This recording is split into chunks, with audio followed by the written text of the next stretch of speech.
አረ አላህን ፍሩ ወንዶች በየትምህርት ቤቱ በየዩኒቨርሲቲው በየሃይስኩሉ አትጋጋጡ ተው አላህን ፍሩ ከሴት ጋር አትጨባበጡ ሜሴጅ አትላላኩ መንገድ አብራችሁ አትሂዱ ስልክ አትደዋወሉ ካፌ አብራችሁ አትግቡ መንገድ አብራችሁ አትሂዱ አላህን ፍሩ አላህ ይቆጣብናል በረካው ይነሳል ዝናብ ይቆማል በሽታ ይመጣል እንዋረዳለን ዝሙት የከፋ ነው ነብዩ አለይሂ ሰላቱ ወሰለም ጀሃነም ያስገባ ምንድነው ተብሎ ሲጠየቁ አልፈሙ ወልፈርጃሉ ያላህ መልእክተኛ እቺ ምላስና ብልት የሚያመጣው ጣጣ ነው ጀሃነም ያስወርደው አሉ ያላህ መልእክተኛ ወንዶች አላህን ፍሩ ሴቶች ላይ እንደፈለጋችሁ አትጫወቱ ሜሴጅ አትጻፉ አትጠሯቸው አታግኟቸው ሴቶችም አላህን ፍሩ ወደ ወንዶች አትሂዱ ንቃባችሁን ልበሱ ሙሉ ልብስ ልበሱ ቁርአንን ቅሩ አላህን ፍሩ አማመላ ትልቅ ውርደት ይጠብቀናል ይሄን ችግር ይዘን ከተገናኘን ሁላችንም አላህን እንፍራ ነው የምላችሁ ዝሙት አስከፊ ነው አላህ Subhanahu Wa Ta'ala ቁርአኑ ላይ ተመልከቱ الزاني لا ينكح إلا زانية أو مشركة والزانية لا ينكحها إلا زان أو مشرك وحرم ذلك على المؤمنين الزاني لا ينكح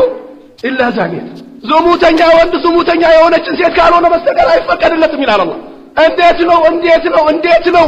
ቦይፍሬንድ እና ገርልፍሬንድ እያለ ምን ጨመናለቀው ኢማንህን ይገፋል ቀራትን ይወስብሃል የኢማንህ ኑር ከቀልብ ያወጣብሃል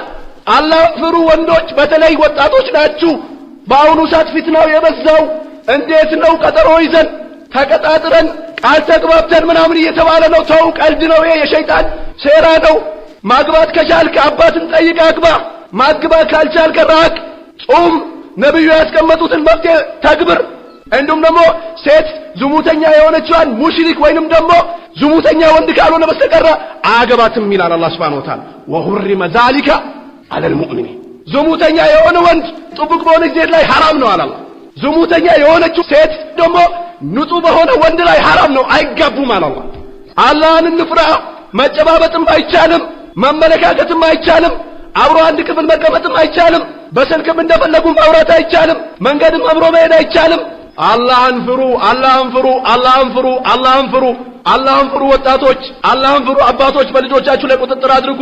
አላህን ፍሩ አባቶች በልጆቻችሁ ላይ ቁጥጥር አድርጉ ሙሉ ልብስ ይልበሱ ወንድን አይጨብጡ ከወንድ ጋር አይላመዱ አባቶቻችን አማና ነው በእናንተ ላይ ልጅ እኛም አማና ነን በእናንተ ሴት ልጆቻችሁም አማና ናቸው አላህን ፍሩ አካባቢ ላይ ሙንከር ሲሰራ አውግዙ ወንድና ሴት እንደፈለገ ሲቀላቀል ከልክሉ አላህን ፍሩ ነው የምላችሁ الزاني لا ينكح إلا زانية أو مشركة والزانية لا ينكح